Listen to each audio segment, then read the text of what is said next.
In town, you're the law. Out here, it's me.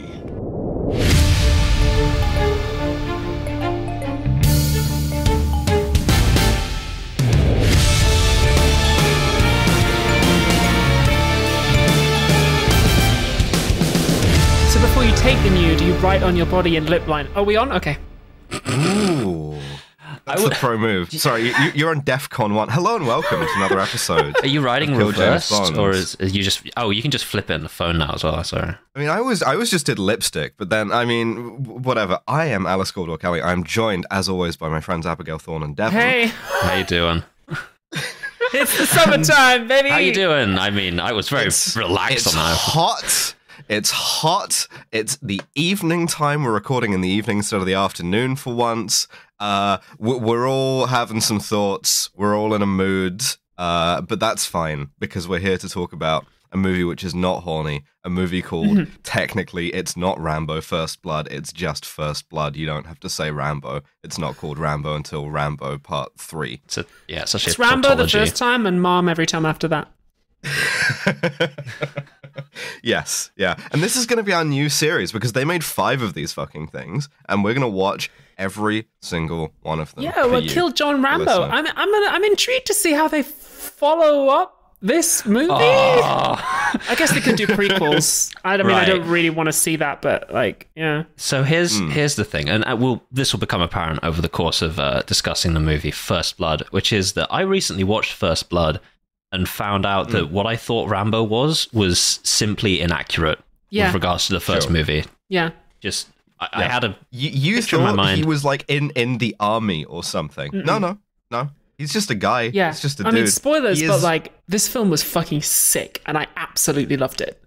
It was so good. It was so legit good. I am sparking up the big Phil Greaves mass culture under imperialism is fascist sign to say this is a fascist movie. Yeah, of course it is. Both of you are fascists. Oh, I'm going to discuss the if ways you're in which it's listening, you are a fascist by the end of this. Okay, good. Yeah. Good. We're on the same page. Listen, all culture created under capitalism is inherently propagandistic, including this Harry Potter fascist. podcast itself.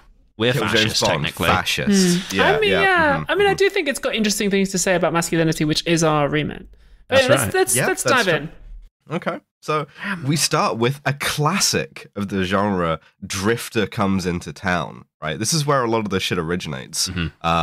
Is big dude, Sylvester Stallone, we don't know his name, we don't know anything about him yet, wearing the sort of the classic drifter fit of the Vietnam era, like olive drab M65 field jacket and blue jeans, classic fit.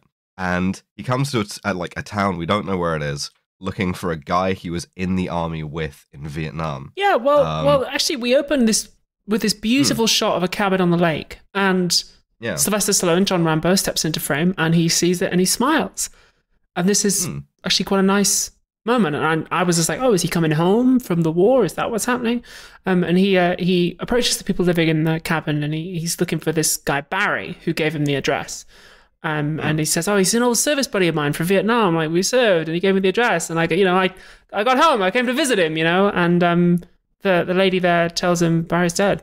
He died of cancer. Yeah. He got killed by Agent Orange. He was spraying this shit in Vietnam. You didn't even know it was killing you. And he died horribly. Yeah, really horribly. And they really bookmark it too, because John, when he's talking about this guy, he's like, oh, he was huge. We put him at the back of the group photo because he was so massive. And then Velas is like, by the end, I could pick him up myself. Like, this man. And this is Sylvester Stallone talking, and sort of 83 Sylvester Stallone, where he's like, over 6 feet and built like a vending machine. Sort of Sylvester Stallone. Crazy how he's like, oh, this dude was big. Yeah. This guy was big, according to me. It's crazy how eloquent Sylvester Stallone is as well in this. Right? Yeah, because we know what Sylvester Stallone sounds like contemporaneously, now. Yeah, for sure. He can form words at this point. He mostly doesn't have to, and this is something that interests me about the acting here. He reminds me a bit of George Lazenby, where it's lots of physical presence, lots of walking, and most of what he has to do for the first 4/5 of this movie is sort of stand there and look betrayed. And he does a great look of betrayal. He really does. I mean, I think I disagree with you there, Alice. Insofar as George Lazenby in the films that we saw him, the James Bond films, it was kind of the stopped clock. Sure. tells the right time twice a day. He happened to be perfect for some aspects of Bond. I think Sylvester Stallone's performance in this is legit great. I think he's like makes some really fucking powerful choices, and that he's like a great actor in this. And like people forget that for real. And like people forget that he wrote and starred in Rocky as well. Like he's a legit fucking great actor. He's very esoteric and he's got his own way of doing it, but I think his performance in this is fucking stunning. Rocky is what got him this. He got to sort of like write his own ticket, basically. And the answer was to like adapt this novel, First Blood. And he adapted it quite heavily, or like had them adapt it quite heavily, to make it what it became. But we'll get into that. In the meantime, our drifter... By the way, I hope listeners that you enjoyed the fact that a woman spoke in this scene. That's the only time in the film it happens. And I think... Again, I think that's actually good. I think the film is better because of that. I think that too. Only non-white people in the movie. It's a black family. And we get into that a little bit in that they are frightened of John Rambo, which is, white dude showing up in the big jacket. I kind of like that. Doesn't really like linger on it, but it's a nice little detail. Anyway, our boy, he gives them the photo of, their dead husband, father, and leaves and experiences the ultimate American form of destitution, not having a car and having to walk by the side of the road. This is the ultimate humiliation. That is true. In their culture, this is the worst thing you can do to a person. They do so much to sell the walking, right? Because like there are so many of these like really long shots that are just John Rambo starting at a point and just walking towards or away from the camera for like longer than you would hold a shot these days. Yeah, it's like the Incredible Hulk just walking away scene. Yeah, it's This kind of mixed-use walkable urbanism is currently illegal to build in many Americans. So he goes to this small town in Washington called Hope, Washington State, I should say, the Pacific Northwest. And as soon as he walks in, we've seen the sheriff, who is like on the way out of his office, Sheriff Teasel. He's this kind of like glad-handing, like good old boy. Everybody knows him. He like kind of like backslaps and everything. And he sees John Rambo. And we get possibly the funniest characterization I've ever seen in my life, because he sees him in his like field jacket, to which he has sewn a big American flag. And he says, wearing that flag on that jacket, looking the way you do, you're asking for trouble around here, friend. I love cop who hates the American flag. I fucking love that shit, because that's the kind of imagination you can only get from like a really right-wing movie. It's like, listen here, this is an Islamic jihad town, buddy. We're all gay in this town, friend. The only flag we want is the pride flag. You walk in here with an American flag, and that triggers and owns the shit out of me. Yeah. But so what happens is he like menaces him. He like threatens, he like moves him through town as a cop would a drifter or a hobo, right? Where he like, under the sort of pretense of niceness, he like offers him a ride to the other side of town. Yeah. With the sort of like implication of leave town. Yeah. He says, we don't want guys like you, drifters, homeless people. Like, says this is a nice town. It's quiet. You'd find it boring anyway. And Rambo's like sort of, again, this like mask of betrayal. He's like personally aggrieved because he just wanted somewhere to like get something to eat, and the cop is moving him on. So as soon as the cop leaves him at this like city limits or whatever, he just turns right back around and starts walking where the cop can see him. Yeah, this is nice. This is John making a choice, right? He pushes it a little. Yes. He kind of wants to see, because this whole car trip, this fucking cop is just like giving him the what for, just like, oh, get the fuck out of here, and in that kind of like faux affable bullshit way where it's like, I'm doing you a favor, real folksy shit. And John's just there the whole time. Again, wounded puppy eyes, just being like, why are you pushing me, man? Like, I didn't do anything. It's like, I told you, because I hate America, and I hate the American flag. Well, I remember from my AS level history that some Vietnam veterans were treated quite poorly when they came back from the war. We'll get into that. I imagine, we will get into it. Okay. That is certainly the mythology that this movie comes from, at the very least. Yes, it is. Okay. Yes. I don't know. I was going to ask that, how accurate, presumably not this accurate. I got the feeling they were kind of, upping a bit for the drama, but I'm interested to know the real history. We'll get to that later, listeners. We will. I think this is something for like the sort of like emotional end of the movie is where I want to talk about sort of like the Vietnam mythology. Yeah. So the sheriff goes back and arrests Rambo. And we get this tense moment where he's like, put your hands on the car. And the sheriff draws his gun. And Rambo does comply, puts his hands on the car. The sheriff pats him down and finds that he has a big fuck-off knife on him. Yeah. And we get this, will this knife be important later? We get this hard-as-fuck line where the sheriff says, why do you have this? And he says, hunting. He says, what do you hunt? And Rambo just goes, name it. It's just like, fuck, that's hard. It's cool. It's cool. Fucking go. So he's like, all right, you're under arrest for like vagrancy, having the knife, and like resisting arrest, I guess. And he takes him to the police station, which is full of every other cop who hates America. Yeah, every cop. I love this police department. Yeah, it's so good. They're just all walking around, just being like, "Hey, fuck! Oh, another fucking yank. Put him in the fucking cells. Get him out of here." This makes marginally more sense when you consider that the book was set in like Kentucky, right? But like, where is Washington? This? Oh, it'll be Washington State. This is setting like rural Washington definitely State. Pacific Northwest. Like, and okay, there's some weird shit in rural Washington. Like, there's a lot of Nazis out there for one thing. But like, yeah, you think they the love idea the of what exactly, right? But instead he gets him processed and he hands him off to like this sergeant who is vagrancy and having a concealed weapon are the charges. Yes, the sergeant Art Galt. This sergeant is like the tutorial level mini boss, man. He's such a cunt from second one. You're like, I see what's gonna happen. Yes, yeah. I'm starting to dislike you. And he like sort of menaces him some more in that accent, which again does not really match. Also, by the way, I should say there is one other copo type there, and that is the like young cop who goes, "Oh, what if this dude turns out to be a badass chief? Yeah, what if that?" And it's Mitch. Yeah, do you recognize Mitch's actor at all? I know who it is, so I won't. No, go for it. No. It's fucking David Caruso. It's David Caruso, the guy from CSI Miami, the guy who puts the sunglasses on after he says the fucking line. It's so good.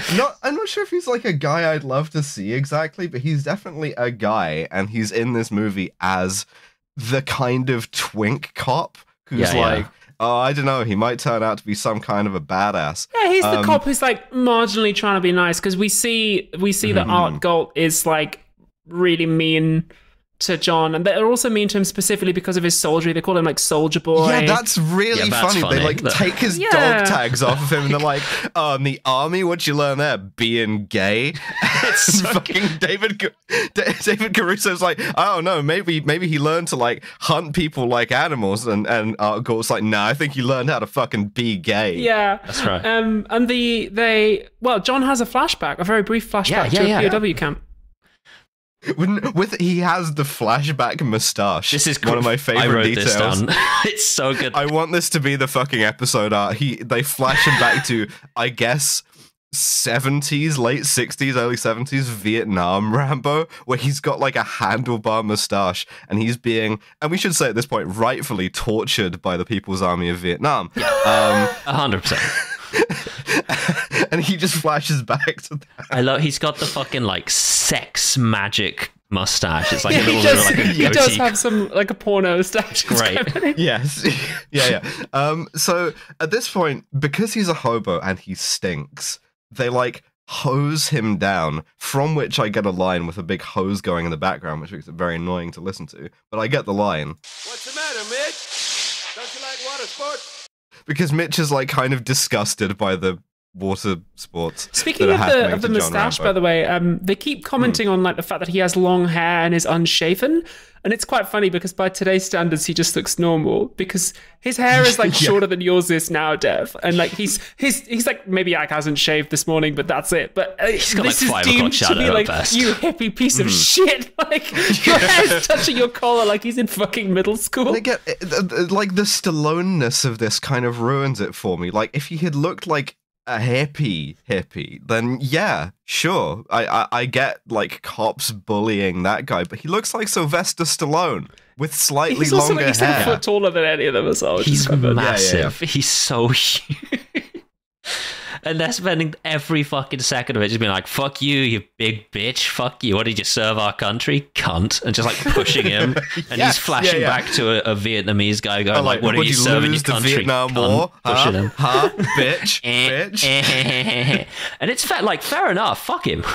but it is funny, but they like make it really explicit that it's like the cops are escalating this. Every second of this is just the cops. They lay it on quite thick with the cops, and I don't think they needed to, but look, every single one of those cops is like, I was a big fan of Hanoi Jane. I believe in the triumph of world communism. These like commie Antifa cops with their like cat ears and shit. All got little like put the progress pride flag with the triangles on it. They put me in the movie. They're booking Rambo and they're just like, take the fucking estrogen, cocksucker, like pushing him. God. Yeah, like they're like beating him up like, what are your fucking pronouns? Flashes back to a North Vietnamese guy giving him estrogen pills. Be like, no, doing a land acknowledgement as they arrest John Rambo.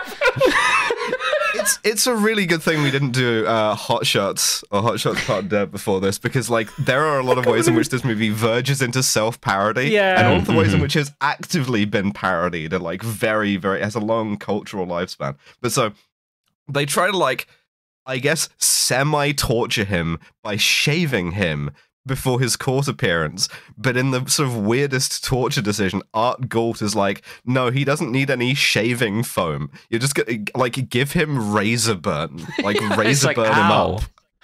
Yeah, but that sucks. I remember people doing this to me in Army Cadets. It sucks. Like, yeah, but it's painful. Yeah, but you know what I didn't do? You know what I didn't do when that happened to me is I didn't kick a guy in the chest. Should have done. Maybe I should have done. Yeah, that's actually the best way to get out of that should have scenario. gone on a roaring rampage of revenge, as Rambo does when he's like... He gets the PTSD off of seeing a razor blade, and like goes sicko mode. Well, he's triggered. And he's literally he's triggered. got PTSD, is what he's got. Mitch even has this line. He goes, "Can't you see he's crazy?" Like, Rambo is unambiguously portrayed as like mentally ill. It's also nice that even the vaguely like on-side cop is still framing it as like Rambo's problem somehow. Just being like, this guy's reacting weird to all the pushing. We should probably stop pushing him so much. And Art Galt's like, nah, I'm pushing him harder, actually. I think it's based. It's funny. He's a veteran. Put that flag on your shoulder. Come on, what is this? The stars and the stripes? Get out of here. The only thing we serve around here is cunt, soldier boy. Then he pants him. It's crazy. It's really unfortunate. He flashes back to getting pantsed by a Vietnamese. They put cat ears on him. It's quite hot, actually. Yeah, it's brutal. But like, the cat ears are finally too much, and he does enter rampage mode. He punches the guy out of the window, which is fucking sick as fuck. Yeah, it's crazy good. And then he grabs the knife and he runs and he does the James Bond maneuver from every Craig film where he punches someone off a motorbike and he steals it. Yeah, it's nice to see an old. Oh no. I was just gonna carry on going until Alice comes back in, but I can happily continue going. What the fuck? Listeners, Alice has just dropped out, so I guess her recording's off. But I guess it's just the three of us now. Hi, and the King listening to this. How's it going? That's right. It's the Double Dragon again. We're back. Actually, the thing is, the feedback was so good on our Just Us episode that we've decided to fire Alice. Yeah, mid episode. We didn't have the heart to tell her, so we thought we'd just sort of blame it on a technical error. That's crazy. She can't join anymore. We can just keep going though. Yeah, we definitely could go. Rambo fucking drives off on this stolen motorbike. He does a sick jump. Yeah. And the sheriff is chasing him and does a sick jump too. Mm-hmm. And then he drives up. There's like a actually good car chase. I do enjoy this. It's good fun. It's like this like Pacific Northwest, so all the scenery is just beautiful. Like every wide shot is these misty mountains and like pine forests. Yeah, it's a really gorgeous part of the world, and it's like really well filmed, this car chase too. And like the sheriff rolls his car, and then I guess to even the odds, Rambo falls off his bike and then doesn't get back on for no reason. Yeah, he just starts scrambling, I guess. Yeah, the car chase is also like really well set up because it continually makes so clear, as the entire opening of this movie does, that like the cops are choosing every time, because he keeps like, he'll like go off road, he'll like leave the township, they'll keep following, he'll go off road, you'll get a shot of like fucking, what's his name, Teasel, going off-road to follow him, like doing shit that you clearly shouldn't be doing in a car just because he's like, I'm going to get this motherfucker. Yeah, he's so fucking determined. But Rambo does eventually get away, kind of. And then the backup cops arrive. So the sheriff is like assembling a posse. He's got like dogs. He's got a helicopter. They're like pursuing him up the hill, and Mitch is still apprehensive. And this kind of sets up our main sort of driving quest for the whole movie, which is that it's a manhunt movie. That Rambo is on the loose in the woods in America, not Vietnam. In the Pacific Northwest. It's crazy. I assumed he would be in Vietnam. So did I. I'm glad he's not. It's so much better this way. But then he tries to climb down a very sheer cliff face. Yes. And Art Galt, the dickhead sheriff from earlier on, appears in a helicopter and spots him. And the pilot is like, you can't just shoot him. And then also Sheriff Will is on the radio like, you can't just shoot him. But Art's fucking determined. And he's shooting at Rambo and like nearly hits him. And it forces John to jump off the cliff in this fucking amazing shot. I want to know how they did it.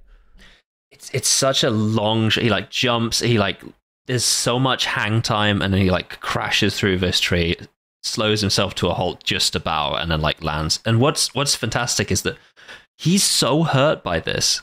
He fucking injures his arm. He's bleeding and shit. He's having a really bad time of it. He's not like some Superman. He does like take damage here. And then he's hiding in the trees, and Art is still shooting at him. And then I'm not quite sure what happens here, but Rambo picks up a rock, throws it at the helicopter, hits the windscreen. Glowing weak spot. He waited for like the cool down period between like shots, and then threw it at the glowing weak spot. And then the helicopter kind of like rocks. I guess the pilot is startled and pulls back on the joystick, and the helicopter sort of rocks a little bit. And Art, because he's leaning out of the helicopter to try and shoot Rambo, he falls out. And he dies. He basically like, pops as he hits the fucking floor. Oh yeah, he hits the fucking ground. And like Rambo runs up to him to like check, right, and sees that he's dead. And it's like, so he doesn't have like a line, right? When he gets up to him, he doesn't have like a damn, I guess you fell out of that helicopter, like kind of fucking he doesn't do like a Bond one-liner. He's just like, oh shit, this guy's dead. Fuck. Again, it's like Stallone's acting in this is legit good. He's like, oh man, like he didn't mean to kill him, but he's like so torn up about it. But he takes Galt's rifle and his jacket, and the other cops appear on the ridgeline and they spot the corpse, and they're like, fuck, he's killed one of the cops. Like he's a cop killer now. And it's fucking like, it's so cool. And in that moment, Galt truly became First Blood. He did. Yeah, no, it's so cool. Like they see Galt dead, and Rambo like steps out and is just like, guys, someone's fucking died. Like I don't want any more bloodshed. Yeah, it's cool. He tries to surrender, and they shoot at him. And they fucking shoot at him. And so Rambo gets away again. And then at this point, the other cops get the call, and we get a little bit of call from the exposition department, and they say, "Oh, we just pulled the file on John Rambo. Turns out he's a fucking. Turns out he's epic. He's like a level 10 prestige warlock. He's a badass. He's Green Beret. He got a Congressional Medal of Honor. He's a war hero. We looked in his file, and there's a picture of him as the Yes Wojak and you as the Soy Wojak. Oh shit! Yeah, he's the Chad meme, the like really square jawed Chad meme, and you're the Virgin meme. It turns out he's uncucked. And he's an alpha. He's an alpha male, man. It's like girthy as well, dude. There's like a heft to this guy. And you see Teasel like in it, like he's like thinking, he's looking off in the middle distance, and this is clearly the moment where he's like, I don't care that this guy's a fucking veteran war hero. Yeah, I'm gonna get him. Well, yeah, so they go down to the corpse, and Mitch is like, look, somebody's dead. Let's call for backup. Let's let the state troopers handle this. And then Will hits him, and it's just like, fuck you. I'm not gonna let him get away with this. It's personal now. That's fucking Art's dead-ass corpse. Like, do you see this meme? Do you see that he is the Yes Wojak, and we're here with like the thin necks? We can't let this fucking slide. He's saying we're going, yo. We're pointing backwards at Art Galt's dead-ass corpse on this rock and going, like, hogging out. So somebody actually calls Mitch a pansy and like starts a bit of a brief fight with Mitch, again, saying a lot about masculinity. And then we get an interesting moment where John... Am I back? I hear you. Oh God, Abby. Yeah, hey. Good. Hey, okay, good. Welcome back. How you doing? Welcome back to Sorry Alice. about that. You just joined us in time for Art Gold is dead, and then Rambo. No, yeah, fuck, I know he's my dead. boy. So he's he dead. joined Islamic Jihad. Yeah. He fought against America. He got triggered by seeing an American soldier for the first time. That's right. And was killed in a helicopter accident. And then the exposition department from the police department called, and they said Rambo's a Chad. He's got a big dick, and we've all got small dicks. Mm-hmm. And fucking David Caruso, Mitch, is like, I told you. I told you he was based. Those Green Beret guys, they eat snakes and bullets. And well, we did get that line later on from someone, but yeah. Shit, blood, and piss, cum, and things of this nature. They're all 25 feet tall. None of us can kill him. Shoot lasers out of their dicks, like not a fucking ounce of fat on this guy. It's crazy. Yes, turn invisible. Like brick shit house, unbelievable. Can box real good too. I missed all of my cool notes about the Ford cop car that can't drive in a straight line. Well, whatever. Just run through them real quick now. Just leave all of this unedited, like as a little Alice download. This is fine. You didn't miss that much, Alice. Listeners, Alice checked out in order to force me to take over the podcast and stop sexting while we record. Stop sexting while we're recording the podcast. When I'm about to do this, I sext first, and then I say I have to go and do a podcast now. I'll be back in like an hour. Like, how hard is that? Unfortunately, sometimes you say, I've got to go record a podcast, and somebody likes to distract you while you're recording the podcast. Oh, I have one of those too. It's a question of training, right? You gotta fucking establish some discipline in those relationships. I'm fucking trying! Anyway. And all of this can be left in, I think. What fucking happens next in this movie? They turn art. I into like this spaghetti. movie. Yeah, they get the dogs. They go get the dog bloke. And John... Yeah. There's a guy... There's a guy who fully just says... Oh, God, what does he fucking say? This nearly sucker's ass. Beautiful quote from Weird Dog Guy We Brought. I really like that they're like, okay, we got... bunch of cops. We got the cop who thinks he's based, the cop who doesn't like that guy. We got the sheriff, and we got Mr. Dog. And Mr. Dog is gonna go and he's gonna set the dogs on John Rambo at some point. It's nice to get a Mr. surname finally again. Yeah, for sure. It's been a minute. Unleash Mr. Dog. They're going through the woods, and John opens fire at them, and they panic, and they all return fire, because one thing we see about the cops in this is that they're very undisciplined. They're not like disciplined military chads like Rambo is. Yeah, that's right. They're soy. The dog guy gets hit. They're soy. Wounded. Yep. The dogs get killed one by one. That's right. And the third dog runs off to what we presume is Rambo's position, and then we hear a noise that is not a gunshot and a whine. So the dog has been killed by something. Chekhov's knife. Perhaps. Use that knife. Meanwhile, this entire setup where they're like, we're gonna fucking go in and get this guy. We're gonna get his ass. He's found a fucking bit of rag that he's wrapped around himself. He's got a nice rain poncho now. Yep. Apparently, this wasn't a prop. They just found that on the set. That rules. He just uses it. Sylvester Stallone still got the prop actually, but he's setting up traps. He's going fucking guerrilla mode. He's got carving punjies. Yeah, he's doing Predator shit. It rules. In case you weren't clear that this was some kind of metaphor for the Vietnam War, a bunch of dudes with M16s wandering around the I guess forest, being like, oh God, he's picking us off one by one with his superior indigenous knowledge. Yeah, because boss, he's deploying his knowledge of smooth spaces versus our striated bullshit. He's Felix Guittariing our ass. Boss, the war for him is never over. Boss, he exists on a sort of more fluid spectrum of time and knowledge. Shit. He's on some contextual dependent epistemology, boss. Or as Rambo himself says at the end of this scene, I'm telling you the law. Out here it's me. It is smooth and striated space. It really is. He's a very smooth Rambo. He's a smooth boy. He's a smooth man. He's a smooth criminal. That's right. He doesn't shit on the punji sticks, though. He does not shit on the punji sticks, and he takes also all see of that these he guys doesn't out kill non-lethally. He doesn't kill anybody. In fact, That's right. Because they but spread he out and they try and hunt him. It's really good. It's very tense. Like Mitch gets stabbed in the leg.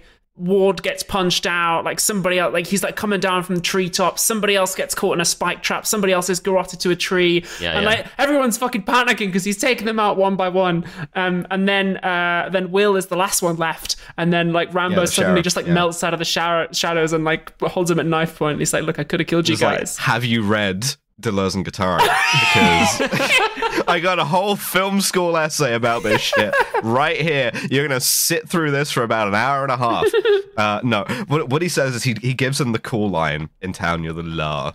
Let it go. Here it's me. Let it go. Let it go. Will is fucking terrified. He fucking like pisses in his pants. We don't see that. I just assume he does. And then like Rambo just like melts back into the trees. Piss, like it's subtextual piss. I am the yes Wojak, and you are in fact you're the virgin. You're the soy Wojak. Yeah. Mm-hmm. Yeah. I bet you have pronouns. And so of course you have blue uniform and pronouns. Yeah.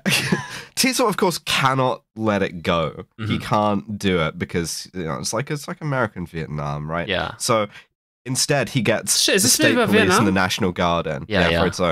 And the state police they send in some state police psycho who's like, it's fine. We'll get his ass. Don't also even worry about the TV crews are here. So now it's a news story, and they're like, manhunt John one Rambo. One little detail I really like is the news story being, they only escaped with their lives thanks to their like superior law enforcement training. Yeah, it's good. I really like it. Yeah. Even if it were like we're not entirely sure what's led to this conflict in the first place, but just left one man dead, and they're like, it's crazy. But then, having got the state police in on it, you know who else gets in on it? Yeah. Is a cunty little man. First though, there's a moment where the state trooper is there, and one of the cops comes and he mentions to the sheriff in front of the state trooper, I think some of the deputies were a little bit harsh with Rambo and that maybe this provoked him. The sheriff dismisses it and he's just like, no, if a prisoner has a problem, he should come to me and I'll kick the deputy's ass. He went outside the chain of command. He didn't handle it properly. He didn't file the right fucking forms about being abused in prison. And so when people start fucking around with the law, then anything might happen. That's right. At which point, sort of long shadow at the mouth of the tent. This line is cool as fuck, though. You get Rambo's mentor, his boss, Colonel Troutman, saying, I'm not here to protect Rambo from you. I'm here to protect you from him. Yeah. He shows up, he's wearing this like army officer raincoat and a beret. Terrible and it looks like fruity. It looks fruity as fuck. Yeah, he's scared as hell. But like I'm queer the thing about and soy. And I'm he's the Antifa super soldier commander. Yes, but the thing about Colonel Troutman is, and once you notice this, you can't not notice it. Everything he says sounds like an MF Doom sample. Like you get the You're first so fucking verse, right, dog. and then it hits you with.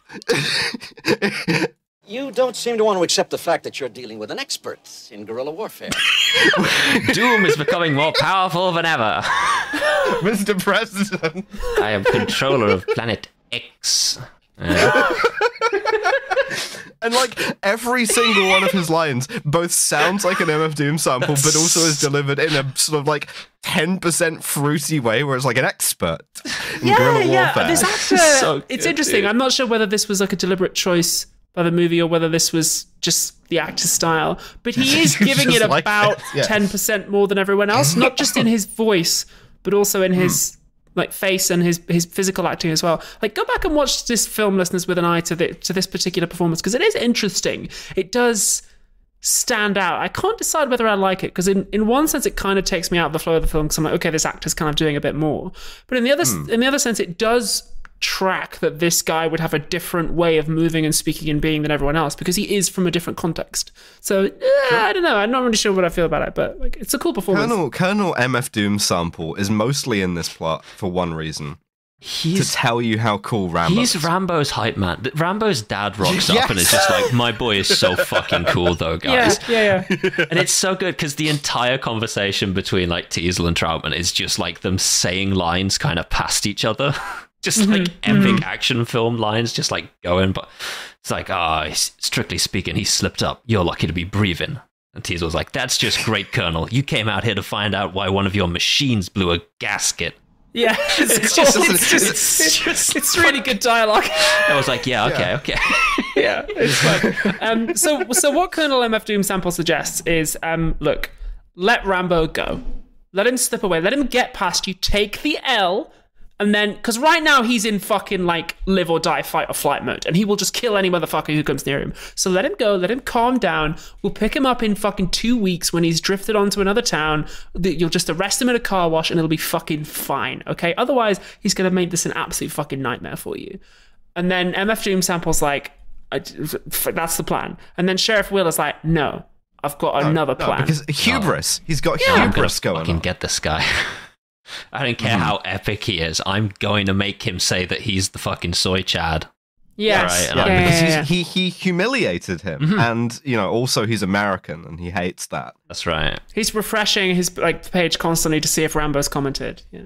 Yeah, it's embarrassing, really. It is. So he's obsessed with him. So they realize that Rambo has taken Art Galt's radio. And they're like, well, he's got to be listening in on us, right? So what happens is Will's like, you're right, you come here, you're Colonel MF Doom Sample. Call your boy and tell him to come in. Call your boy right now. And then he does. And he calls him Vietnam style. Yeah. He like fully PTSDs him in his own way. Yeah. By like using his old call sign. Yeah, exactly. Yeah. Broadsword calling Danny Boy. And he tries to get him to come in. And Rambo's like, nah, they started it. And sort of drops the title of the movie at this point, I think, which is They Drew First Blood, Not Me.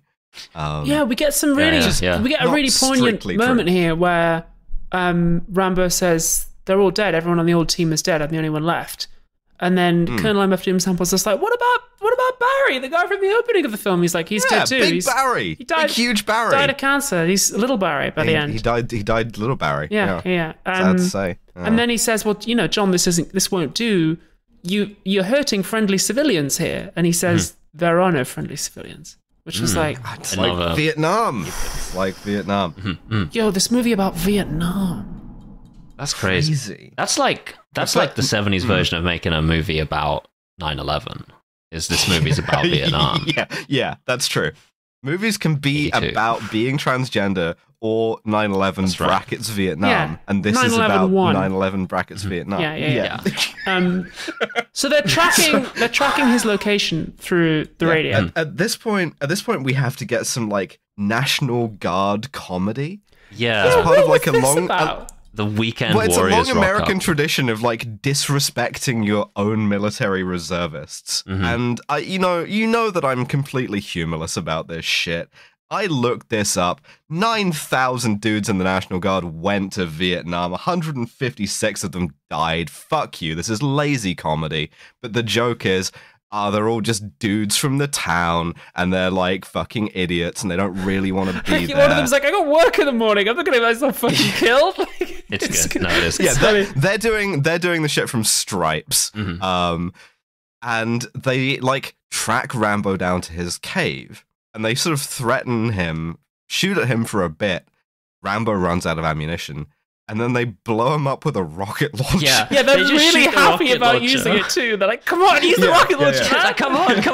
The movie is portraying them like clearly as just like make-believe playing army, basically. Just being like, these guys are fucking pussies. I think, spoilers, but I think this movie might be about Vietnam. Because they're really happy to like open up on Rambo, even though the sheriff is on the radio being like, don't shoot him, I want him alive. They open up and one of them's like, get some.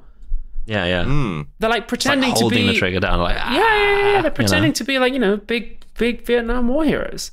Yeah, absolutely. It's because they fucking like they shoot this rocket launcher, it blows up the front door. It doesn't kill Rambo, but he gets trapped inside the mine, which leaves him out of the picture for a bit. Then what fucking he's gonna have to like go into the caves to escape this. When Will and Troutman rock up, the National Guard guys are just doing the Iwo Jima like photo opportunity just all together. Yeah. It's so it's so good. fucking naked. It's good. Just John makes his way through the mine. He's attacked by rats. Yeah. Yeah, these are bats in the book, by the way. Really? He goes through the like snake eater thing. Yeah, often under discussed is the rat fight in Rambo. People don't like to talk about the rat fight. Yeah. He gets. I'll get This a is the YouTube only clip of that enemy one. that scares him too. Yeah. Like he gets bitten by a rat. That's the only thing that makes him go like fuck, and like flail around. It's like rat bites, my one nemesis. He like crushes some rats. My favorite detail of this, and it's because they like this like survivalist thing, is we see him like make a like burning torch, like a flaming torch. Yeah. This is the only time in any movie I've ever seen anyone reload a flaming torch. Yeah, it's so funny. Sorry, say what he does. He has to stop and like tear off some more strips from his like poncho to reload his torch. He like And rewraps it's like, it yeah, again. you would, I guess. Yeah. I've never seen anyone do it in a movie, though. Yeah, and it's good like, detail. Yeah. It is a good little detail, but it's also very funny when you process it through the lens of that is a reload animation. So meanwhile, everyone thinks that Rambo's dead. So back in Teasel town, goes back to town. He like goes into his office where we see that he has a little shadow box with some medals because he was a troop. He's got a DSC, a Purple Heart, and a Silver Star. Yeah, I think he even has a line earlier on where he says, "Do you think Rambo's the only guy who had a shit time in Vietnam?" Like, yeah, and it made him hate America. Yeah. It made him become gay and woke. Antifa-communist. Yeah. That's right. Yeah, exactly. Yeah. Which you love to see. I wish we'd delved a little bit more into his past. Yeah.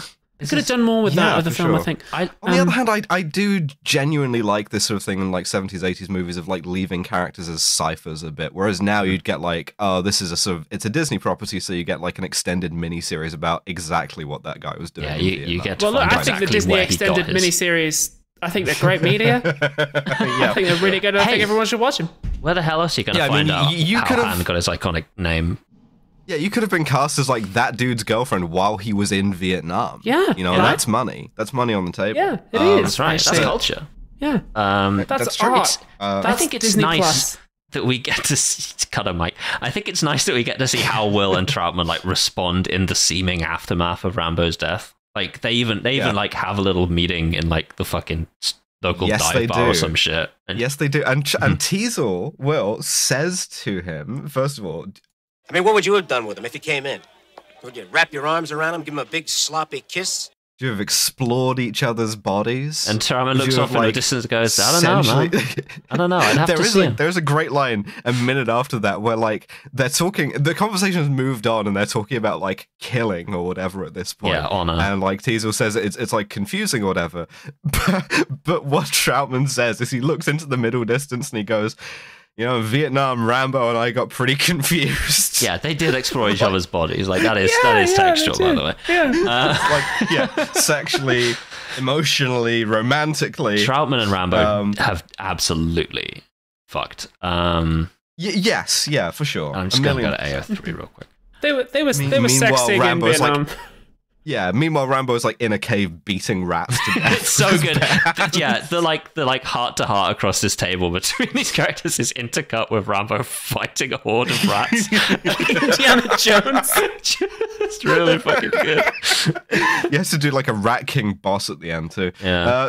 And like Will's like, I really fucking wanted to kill him myself. Like Will is, it's like it's happened. It's in the past now for him, and he's just like analyzing his response to it. He's like, it's crazy.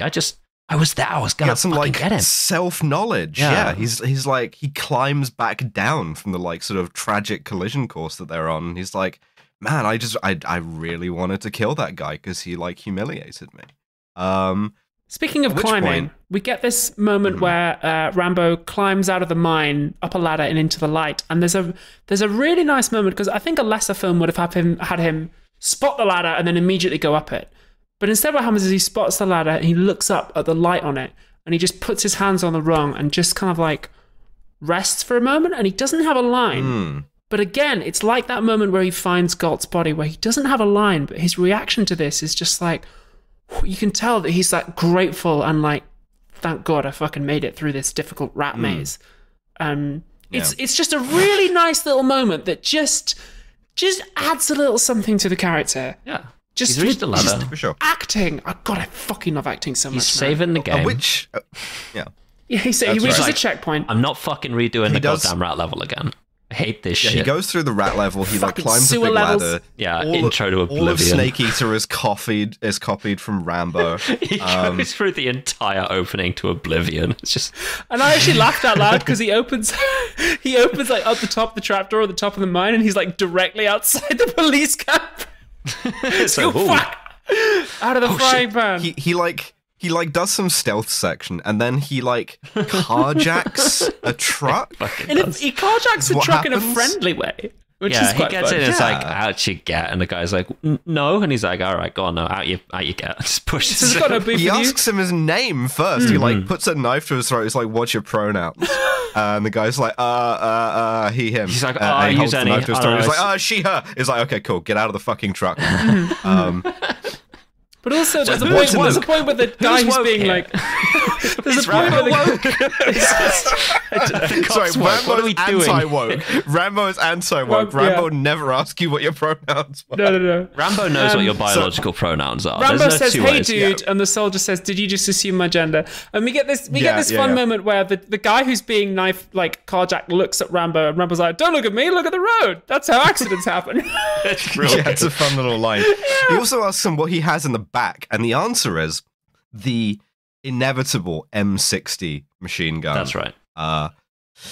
Which will be important later and will accidentally set up the like major thing of this character. Chekhov's along M60. with the fact that at some point he has like tied a bandana around his head. Yeah, for, like no real reason. when that other than happened. That was the moment when he truly became Rambo. Yes, that's true. Yeah. I love it when Rambo said it's Rambin time and rammed all over those guys. So he starts the movie off rambling. He finishes it off rambling. That's fine. So Teasel's like, Troutman, you are a fucking psychopath, which is true. Yeah. I find Teasel an interesting character, and then he's like, I'm gonna go back to the sheriff's office, and just fucking, I don't know what I'm gonna do. I'm just gonna chill. All right, fuck off. He does that, and then is immediately told, "Oh, by the way, Chief Rambo's fucking escaped." Great shot, though. He has like a machine gun. Really good shot. When he's like, they keep his office in the background of a long shot. Yeah. And they just let the guy walk out of the frame and like out of focus to go tell him. Yeah, like the door opens and like it's wordlessly, the door opens, he steps in and you just see Troutman just like, not Troutman, sorry, Teasel just stand up, just like, okay. Oh, it's time killing to get time. back on the hubris Act 3 time. of the movie. Yes. So at this point, the cops call it in. The police are are chasing Rambo. And then he tries to push them off the road. And again, I really like Stallone's acting in this because he looks so scared in this scene. He doesn't look like, I'm a tough bad guy behind the wheel of a truck. He looks fucking terrified. Yeah. It looks like he's operating off like absolute instinct at this point. Yeah, he looks like scared for his life. It's fucking great acting. He does end up ramming them off the road with, I would say, one of the least merited car explosions. Yeah, this one's crazy. This is like it's really funny. They what happens? No, this is like in Goldfinger where like the one car explodes just after having left the road, like before it even crashes into anything. It just like jumps and then catches fire in the air. Like it's crazy. I think the pyrotechnic supervisor got a little bit too excited with the button on that one. But, hey, who wouldn't? Yeah. Yeah. Exactly. So at this point, Rambo's now left with a truck and a light machine gun. He is going to make war on this little town of Hope, Washington, which he does by setting fire to a gas station and blowing up the truck. Well, first of all, he runs through a roadblock, and we get this triumphant music like, yeah, you ran through a police roadblock. I was like, yeah, let's go. So having finished the driving mission, he nothing really comes of that. He deliberately crashes the truck into a petrol station, sets it on fire and blows up the truck and the petrol station. Uh-huh. He really crossed the line. He's like, bro, this is so not their fault anymore, man. Like, this is you. Yeah. He's doing domestic terrorism. He's doing like the Tet offensive on like a major urban center. He's like blowing up stores and stuff. And Teasel is just sort of like, okay, I'm camping is what I'm doing. This is gonna get 1v1. I know it is. So I'm gonna camp on the roof of the sheriff's office. He's just like, I'm familiar with roaring rampages of revenge. He will be coming to the sheriff's office. he will come to the office and I will shoot him through the skylight. Yeah, he's is up what's on the going to roof. happen. And you get an actually pretty tense sort of game of cat and mouse where Rambo sees Teasel on the roof and busts into the sheriff's office and shoots up through He shoots the some ceiling. power lines first. And that too. causes the Cuts all the town power lights to to the- go out. It's a cool sequence where he's like sneaking around the town with this massive machine gun. Yeah. He lit by also the breaks fire into a and shit. gun Sick. store and blows it up to create a distraction. It's cool. It's cool as fuck. For sort of like, again, no real reason, but like He's doing shock and awe at this point, Heightened baby. aesthetic. He's just... Yeah, well, kind of, yeah. Yeah, no, listen, here's the thing. I really enjoyed this movie. I've seen the second movie of this, and I want to get my enjoying the Rambo series. Just like, I want to get my fill of it, okay? Because I don't think it's going to Sure. get any better. Oh, Sure. I'm sad about that. Yeah, So- Abby, so in particular, I'm interested in your takes of how they fumbled this. But we talk about it now, next time. in the sort of like in the fifth part of the movie, the politics drops like a lead weight. We've been Yes, hinting at it before with the sort of yes. like, these are the cops who hate like Americans. But like, we really get to it because he shoots Teasel, Yeah. wounds him, and his, Uncle Sam sort of like exponent, Yeah. Colonel Troutman His shows dad. up. And it's Wait, like, is his hey. name actually Sam? it's actually Sam, yes. Shit. Yeah, no, Oh, God. it's He like he like movie shows is up and he not goes, such- "Hey, while you were not paying attention, every cop in the world just rolled up outside and they have you surrounded." It's like the end Can of we Red Dead talk Redemption about- out there. Yeah. Can you as a man now talk about your emotions even one time? Can we please, for And- the love of God, check in with our blokes? Guys will Yes, literally shoot up the town of Hope, Washington, rather than go to therapy. Yes. Yeah. And so Rambo does go to therapy, and what Rambo says is, And I did what I had to do to win, but somebody wouldn't let us win. And I come back to the world, and I see all those maggots at the airport protesting me, spitting, calling me baby killer and all kinds of vile crap. now we get some fucking politics. So, first of all, we got to start with, I did what I had to do to win the Vietnam War, Yeah. which is, Again, the war crimes. further alluding to the war crimes that Troutman alluded to earlier with Rambo, and I got confused in Absolutely. Vietnam, to be sure. Yep. Yeah. Yep. Absolutely no contradiction between that and taking it really personally to be called a baby killer. Mhm. But second of all, somebody wouldn't let us win. Yeah. And I don't think he means the People's Army of Vietnam. No, of course he doesn't. I think... No, come on. It's No. a Dolstos legenda. It's Yeah. exactly the same thing as like World War One, where it's like somebody was disloyal, and now because they hated America, they humiliated our veterans. Mhm. It's Yeah, he hates the hippies. 1983. He hates the fucking like the culture back home that Yep, forced the yep, end yep, of the yep, war. yep. He hates fucking Hanoi Jane. Like, but here's my fucking take. All of that's good because he would. Like, this character would. Like, I accept to disagree. you fully. I accept the politics of this movie are extremely bad, and they will only get worse over the course of this. But I think that this is the only movie in which there is like a quite reasonable anti-war reading, just based on going, this is what Rambo would think. Yeah, This is like what this character I would- agree with Devon because Rambo goes on this rant, and it starts with Colonel Sam saying, "Rambo, it's over," and he says, "Nothing is over.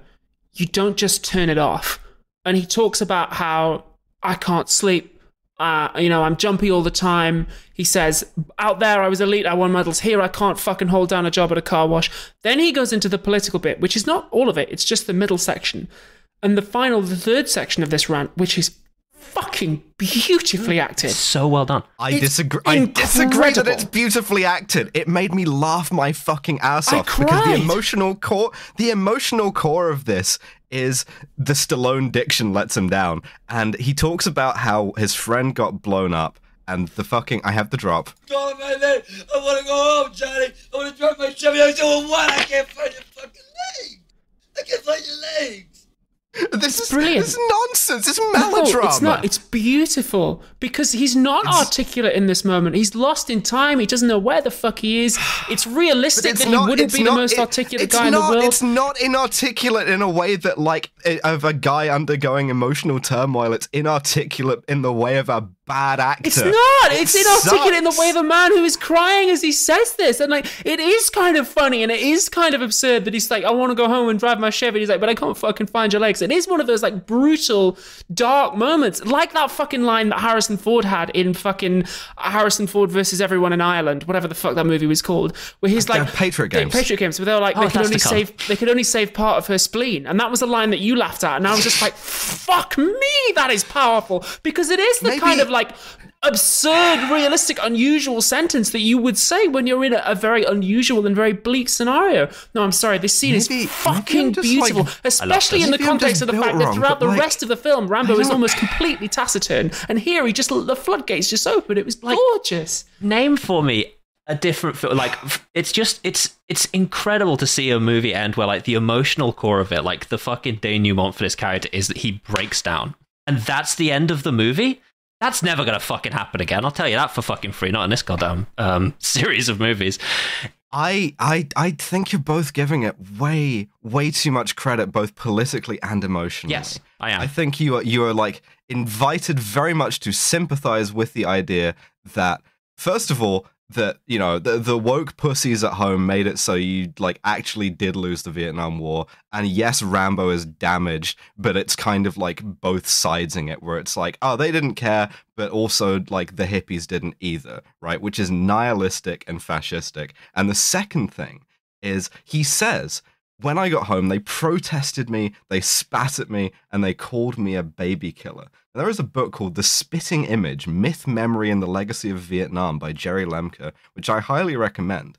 And part of the thing is, this has been a very successful right-wing narrative that anti-war protesters were, in general, disrespectful to veterans, and in the specific spat on them. And they can find not one credible instance of this ever happening. It is purely a myth. As far as anyone knows, it never happened. And it's sort of like, it's a tool to divide American public opinion and totally obliterate the legacy of any kind of anti-war activism by veterans, of which there was a lot. Fucking John Kerry testified in front of Congress about, like, being asked to die for a mistake, and he just does not figure in this analysis at all. Neither does anyone else. Neither does anyone, like, throwing medals over the White House fence in disgust, because you're only allowed to sympathize on the level of the guy got his friend's legs blown off and that's sad, instead of any of them ever felt anything about it that made them want to do anything. Mm-hmm. And it's like a consciously nihilistic thing that is an attempt to, like, defang and like disarm any kind of American anti-war and specifically anti-Vietnam War politics. It's a reprehensible movie, and it sucks. It's like, it's not well acted. I truly don't think it is. Politically, I will grant you, yeah, I think you're right. I think the politics. It's also very noticeable that none of this is applied to the Vietnamese people.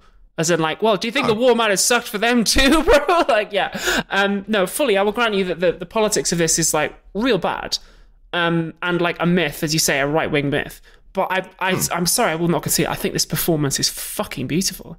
I mean, just like as an actor, like game recognized game. I think it's if you watch it out of context and just watch it on YouTube, listeners, you won't get the full effect of it. I think you've got to watch the whole movie where he's like very silent, he's very taciturn, he's very stoic, and then this final scene where he breaks. I think that is a decision by Stallone and the director as well that is just absolutely fucking 5 stars. Maybe this is just something that I have, like, a low tolerance for. I don't know. But, like, Troutman sort of, like, looks at him and looks down the barrel of the camera like, damn, society. He does. He hugs him. He hugs him and Rambo cries. And it's like, fuck me, man. And he, like, walks him out past the cops and you see Rambo looking, like, tremendously damaged and stuff. And it's like... That's the end of the fucking movie. Damn. War bad... but, like, mostly when you don't support it. Yeah. Question mark. No winners in war, but not in a political way. Yeah, and that's again an incredibly fascist sentiment to be like, oh, you mean the war, this thing that like totally ablates any humanity of the people involved in it? Well, that's good actually if you really commit, you know? I don't know, because Rambo, I'm not sure it's as simple as that, because Rambo did commit to the war. No, but it didn't do him any good. But America didn't, and America was like sort of disloyal to him and to itself, and now it like sort of like hates itself, and it's a divided society. Okay, yeah, but I want to draw your attention to the fact that that's not the core of Rambo's rant. That's only the middle section. That's the justifications he's giving for his anger. But then actually what we see underneath that anger is the grief at having lost his friend and the trauma of that. I think that he's throwing that out to justify the way he is, to justify the way he's feeling. And then when that doesn't help, he finally just breaks down and confronts this terrible memory. I don't know. I think it's something that the movie really expects you to sort of like believe and support. But I will say, you can't sort of like make this argument from either side about any of the following movies. That's right. And I do think it is a bit bittersweet. I will grant you this, seeing the end of this movie and knowing ahead of time where this character is going. But there is something else that I wanna draw out about First Blood, which is in the course of adapting it, Stallone had them change a lot of the plot. And there's a quote from him about this. Because in Rambo, first of all, in the novel, he dies at the end, kills Teasel, kills many cops. And Stallone, I think, accidentally says more about the American psyche and the American idea of like the outlaw than he means to here, because he says the original Rambo was so bloodthirsty, the story was so hard, so terrifying every step of the way. What I did with Rambo was try to keep 1 foot in the establishment and 1 foot in the outlaw or frontier image. I wanted him to be accepted by the mainstream, but also be a criminal. So he has some strong patriotic views, and he loves the system. He just doesn't like a lot of the people who live and work in it. And I think that's a very astute observation of Rambo as a character, but also pretty much anything. You can apply that to fucking American Sniper if you wanted to. And I love this idea that, like, we're making explicit that, like, no, he has to, like, sympathize with the establishment and be, like, within and against it because it's constantly filled with, like, internal traitors who are weakening it. That's very revealing to me. And I think we're going to, like, double and triple and, you know, quintuple down on that over the course of the next movies. Again, I want to draw your attention to the fact that the people who are against Rambo in this film, principally the sheriff, certainly use political language and arguments sometimes. However, the core of their beef with him is an emotional one. Will is not against him. Like, Will, you know, the cops call him Soldier Boy and they make fun of him for this. Yes, true. But Will is against Rambo because of Will's own pride and his own stubbornness. So I don't know. I think the characters in this film... That beef starts because of wanting to preserve the sort of like nice middle class character of a rural town. I've been quite silent. Much to consider. Basically, what I think is, like, Abby is correct about the acting. I don't know anything about acting, and I believe that you probably do. I know I don't, but I'm entitled to my sort of like ignorance here. I feel I agree with you completely about like the politics of this movie. I think you are fully right. This movie believes that, like, the Vietnam vets were failed by the American public. This movie believes everything that they're putting in the mouth of John Rambo. Like, granted, 100%. However, I do still think that taken in isolation, you can read quite heavy anti-war sentiments into this if you would like to, and I would. But the thing is, if there's no further business, we do have a more scientific way to discuss something like this. We do. I think we've talked enough about what this movie says about... Have you talked about what it says about masculinity, though? Oh, God, it's crazy. First of all, every character's a man, which is inherently quite masculine, obviously. Yes, I do want to fucking talk about that. Because I think this film, there's only like one woman who says anything. And I was reflecting on this. It's about a dude dying. Does not pass the Bechdel test. And I think this is a rare case where the film is actually better because of it. Because I think it's a case where it's like... I think this movie is... I don't think it's the first thing it's saying, but I think part of what it's saying is that the patriarchy hurts men as well. And even when there's no women around to blame for like, oh, well, you know, being a man's great, but like bitches, right? Even when there's no women around, it still sucks. Yeah. all the villains are motivated entirely by like their own pride in themselves. They don't want to be shown up. Like as men. Like as the men. fact that Mitch is called a pansy. Homosociality. Fuck yeah. Like, yeah, I think like we joke about Troutman and Rambo exploring each other's bodies, but it is absolutely presented as like an intimate personal relationship between them. Which, like, you know, no one else is sort of like able to connect with him on that level. I don't think they're like within the text of the movie. No, I don't think I'd expect you to think that they're fucking on each other, right? But it's definitely like you cannot understand what it was like for these dudes and what it was like, sort of like what that closeness was like for them. And yeah, I mean, it's not a sort of like. Oh, it's trying to have it both ways with violence as well, and we'll talk about that with unprovoked violence. But I think it sort of like treats violence as an inherent part of masculinity, and it feels conflicted about that. In fact, the National Guardsmen are an important part of this because these guys are like basically they're shown to be like not proficient at violence, and they're shown to be lesser men because of it. Like we're supposed to think that they're sort of ridiculous. Are we supposed to? Well, we are supposed to laugh at them, but the message I took from their scene is just like they don't really know what war is, whereas Rambo does. And like if they really knew what it was, they wouldn't be like this. Yeah, I can That's take that. They're pussies and civilians, and they're the kind of people who sort of like let America down. Mm-hmm. But I think we can sort of like fold this into a more scientific discussion, as you say, because we have a science-based rating system. It's called the SCUM system. It stands for SMARM, cultural insensitivity, unprovoked violence, and misogyny. How smarmy do we think Rambo is?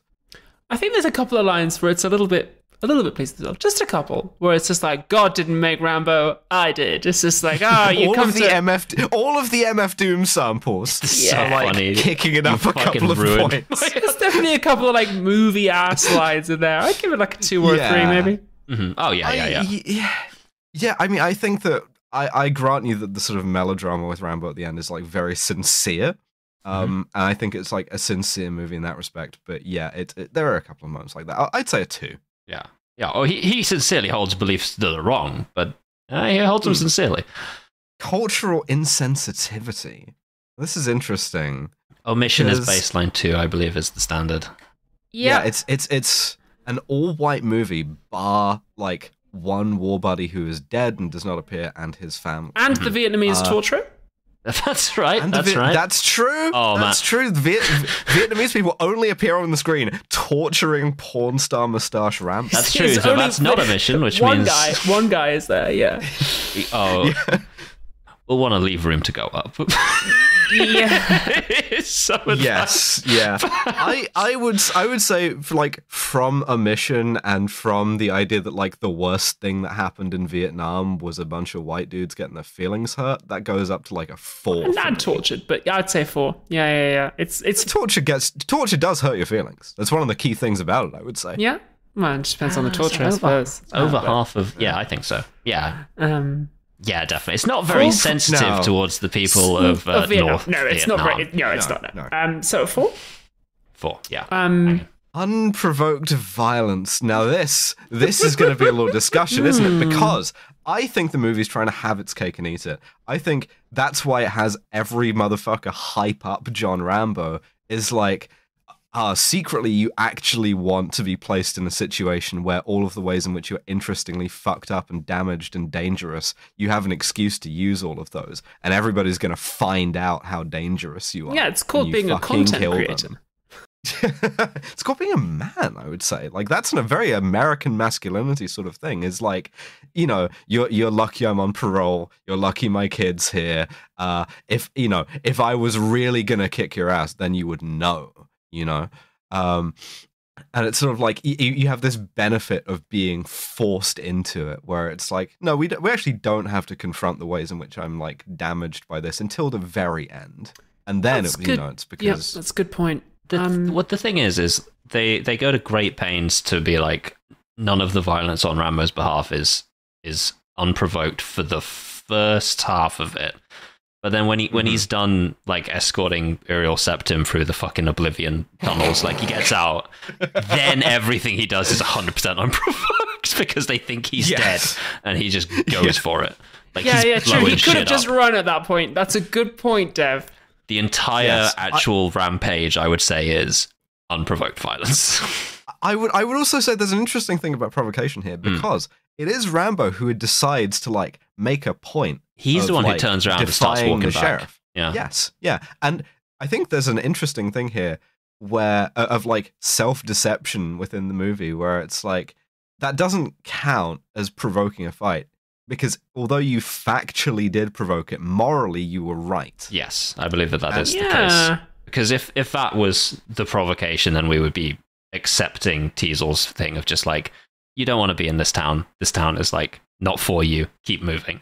That's the initial provocation, not him turning back around. And it just Rambo walking away. That's not a movie. Yes. You know, for the structure of the thing, he has to do that. But Sure. it also like depends on him telling himself and in fact everyone else that like, no, they were pushing me. And it's like, yeah, sort of, but like you're also engaged in this escalation here, John Rambo. Oh yeah. So I mean, unprovoked violence. I know this is going to go higher through the series, but he doesn't kill anyone. Teasel's like on a stretcher. No, he doesn't kill anyone. Doesn't he? That's a real fig leaf, by the way. What about he does those guys not who kill blow anyone. up? Oh, they get better. I don't think. It's sort of like the Textually, he 18 doesn't rules. When blow you're in anyone a up. car, yeah, when you're in a car, you're fine, even if it gets riddled with bullets, because what sort of like happens is either there's a shot where you like get out and dust yourself off, or the viewer mentally inserts one. Yeah, and I think that's what's true. meant to happen The here. car is damaged, but your health bar doesn't start going down until the car's is completely depleted. Yes, Yeah, that's right. exactly. You got to get through the it's shield a tough first. one then. don't What are we going to give this? I think it's already quite high. It's but I already think quite high. I would go to give me some wiggle room. I would say a 5. Yeah, I was thinking that too. Yeah, okay. I can see that. Another complicated one, and then I want to add something even more complicated once we're done before we tot up the final score. Sure. Misogyny. Oh, I mean, by omission, I like. Mission is 2, baseline. Yeah, again, it's interesting the homosociality of this movie in that even when it's men insulting each other, they don't really compare themselves to they don't compare each other to women. They compare each other to like gayer Feminine men. Worse men. Like, Yeah. I think the film is trying to tell a story about dudes and guys when they rock Yep, and that's don't true. rock. that's certainly true. And not every story has to have woms. Sometimes well, I women mean, just don't do anything. 52%. Sometimes women just Okay, don't do it. Sure, whatever. Feminist podcast taking the line. Sometimes it's fine when bitches don't be in the movies. You can I tell mean, stories yes. about Okay. men and the way that men are when they're on their own. I think Broadly, Sure. I agree that half of all people are still women. But I don't think... I think that they missed the trick by not having any female cops, but like the gender disparity is not unheard of, I guess, in If you had 82. made Mitch a woman, that would have been interesting. That would have been. yes, maybe missed the trick there. Mm-hmm. Actually, to be honest, I think the movie would have been more interesting if any of these people had been a woman, with the possible exception of Rambo. Like if Will had been a woman, or Art, or Uncle Sam. Yeah. Yeah. I'm sort of like willing to accept the argument that like it's a very focused story about dudes, and therefore, like it's yeah, fine. I'd go like 2. I'm willing to do that. I think we can sort of like ratchet up on that in future episodes, future Rambo. Oh, I movies. wouldn't, because But I've for seen now- Rambo 2, and I gotta tell you. Yeah. I've seen Rambo 3. It's the only Rambo I've seen besides this Never one. seen I was any. on TV in the middle of the night. I couldn't sleep, and I saw Rambo 3. So Wow. I'm very excited. I've for never that seen one. any Rambi other than this one. Something else I did. You know Rambo is an apple, by the way. He's named after a sort of cultivar of apple. It's nice. John I just like Granny that. Smith. Yeah. Yeah, John Golden Delicious. John Pink Lady, John Jazz. If you've got money to burn and you're going to Sainsbury's. Something else I wanted to add here. This movie made me reflect on the fact that Rambo, we are told in the first act, is explicitly mentally ill. He needs help. Sure. He needs treatment. Yep. He's crazy. This movie made me reflect on the killing of Jordan Neely in the US and the ways in which the police often do not respond in a great way to people who have mental illness. In fact, I think the news has just been announced a few hours ago that the police in Scotland are going to stop responding to emergency mental health calls. No, Scotland. That's the Met. That's the Met Met are going to stop responding to emergency mental health calls now, on a sort of like institutional spite basis that someone else should do it. I mean, they probably should. Yeah. Well, yes. I mean, I think it's the right decision made for all the wrong reasons. I agree. think it's going to like, Yeah. but yeah. So yeah, you're certainly right. I think it's also a very sort of like movie view of mental illness, where it's like, but mental illness is what happens when they actually don't understand your power level, and if they trigger you, you like pop off like operator style, and that's cool. And you, I mean, granted, Rambo doesn't end the movie feeling great about it, but you are, as the audience, sort of like invited to sympathize in a way that I don't think bears that much resemblance to actual PTSD. Yes. No, you are correct. I don't think that like if you sort of like trigger a like PTSD flashback or something like that, you're sort of like picturing yourself with a drawn on like trucker mustache getting shit thrown on you by Vietnamese people. But I don't know. We had very different experiences of being in the closet, so I don't really know. Being Rambo is a form of trauma. I mean, this is a trauma-informed Rambo. Like, legitimately, that's true. And that's another thing that I think is going to come up later, is they will not stick to that. Really? This is the last movie where we're going to care about this. Oh, that's such a shame. Yeah. Yeah, no. That's why this is a really interesting series to do, is just like how hard they drop concepts, even on the second one. I would have loved to see Rambo 2, and it's just Rambo and a therapist for like 90 minutes. Well, I'll talk about it on the episode. Yeah. Anyway, so that gives us a total score of 13, which is not the best movie we've ever seen, but it's pretty damn good. Better than Die Hard. It's pretty good. I think the thing is, there's a gulf between this movie and the way this movie was absorbed by the American public and remembered by the American public. Yeah, I mean, I think there's plenty of people who've seen this movie and are wrong about it. Because they're like, but don't like, push also, me, I'm a tier 1 operator. And it's like, no, the point of the movie is that Rambo is like very unwell. people who have like half seen this movie, and who got from it, Rambo is when you sort of like, with the bandana and the M60 and you fucking like people shoot a bunch of stuff. People like Sylvester Stallone. Yeah. who maybe didn't understand why Rambo was good. I mean, it's like Hedwig rules that like they've accidentally made a good movie. Rambo is definitely a trans woman, but the filmmakers don't know. Genuinely, my stance is that I think they accidentally made a movie a lot more powerful than they thought it was. That's true. It's okay. But we will return for Rambo First Blood Part 2, an elegantly titled Rambo movie. Second Blood. Surely. Rambo First Blood Part 2, which of course is the sequel Rambo to First Blood Part 2. Yes, they added 2 additional subtitles to the extant title, one of which is Rambo. Right. It's pretty good, I think. Very excited to see you there. They did a colon pull through. Rambo 2 is self-lubricating. Oh, God. Damn it. We have a Patreon, $5 a month, £5 a month, whatever it is. You can pay for an extra bonus episode. Next one's my pick. I'm going to do The Handmaiden to like devastate Abby emotionally. Thanks for coming on. Oh, yeah, I got to send some sexts. I don't. I do. I do. To the viewer in the form of the jazz outro, starting now.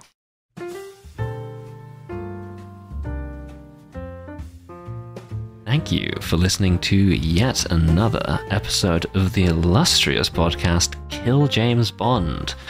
Bit of a spicy one, wasn't it? Some disagreements online, but that makes for the best kind of content. So truly, who could possibly besmirch it? If this is your first time listening to one of these podcasts, hi, thanks for listening. We hope you enjoyed it. And we have a Patreon, which is patreon.com, killjamesbond, all one word. £5 a month to get access to a bonus episode every other week. That is twice the Kill James Bond content every month for just about the cost of 1 cup of coffee now of fucking days. You're getting a better deal every day because of inflation. We will not be raising the price. But Special thanks, of course, to our £15 and above patrons, and there are 74 of them, so let's fucking...